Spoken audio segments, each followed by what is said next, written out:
बच्चों हमारा अगला सबक है पे। क्या पढ़ेंगे अब हम? पे। पे परिंदा, पे पौधा, पे पर। क्या बना? पे परिंदा, पे पौधा, पे पर। पे परिंदा। परिंदे बेटे आसमान में उड़ते हैं ना, ठीक है ना। परिंदे आसमान में हवा में उड़ते हैं और ये जो है इनके पर होते हैं, जो इनके पर हैं इन्हें हवा में उड़ने के काबिल बनाते हैं। हम लोग हवा में नहीं उड़ सकते ना, क्योंकि हमारे पर नहीं है। हवा में सिर्फ वही उड़ सकते हैं जिनके पर होते हैं। तो पे परिंदा, ठीक है। परिंदा किससे बनता है? पे से। कितने सारे परिंदे हैं? कबूतर है, कौवा है, तोता है, ये सब क्या हैं? परिंदे हैं। और परों वाले जानवरों को क्या कहते हैं? परिंदे। पे परिंदा, ठीक है। पे पौधा। पौधा, पौधे भी बेटा पे ही से शुरू होता है ये लफ्ज़। और पौधे जो हैं वो मुख्तलिफ़ किस्म के होते हैं, फलों के पौधे, फूलों के पौधे और सब्जियों के पौधे, ठीक है। तो क्या है? पौधा किससे शुरू होता है? पे से।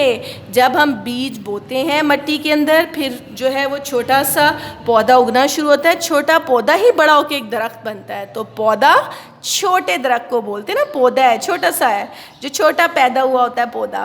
पौधा, पे पौधा, पे पर भी किसके होते हैं? मैंने अभी आपको पहले बताया था ना, परिंदों के पर होते हैं। तो पे पर, पे पर, पे परिंदा, पे पौधा, पे पर, ठीक है। पे परिंदा, पे पौधा, पे पर। बच्चों आपने इसको अच्छे तरीके से याद करना है। अब हम थोड़ी प्रैक्टिस करते हैं पे की। पे कैसे लिखा जाएगा? Straight line, sleeping line, then again straight line, ठीक है। और फिर नीचे 3 डॉट आ जाएंगे। इट्स योर पे। पे की भी प्रैक्टिस करनी है और पे की इब्तदाई शक्ल भी मिलानी है आप लोगों ने, ठीक है। पे की इब्तदाई शक्ल भी आपने मिलानी है। आगे आ जाता है आपका काम बच्चों। आपने क्या करना है? आपने ये इनको जोड़ना है। पे अलिफ पाट ए क्या बन गया? पाठ। पे अलिफ पाट ए पाठ। पे वाव पो लाम पोल।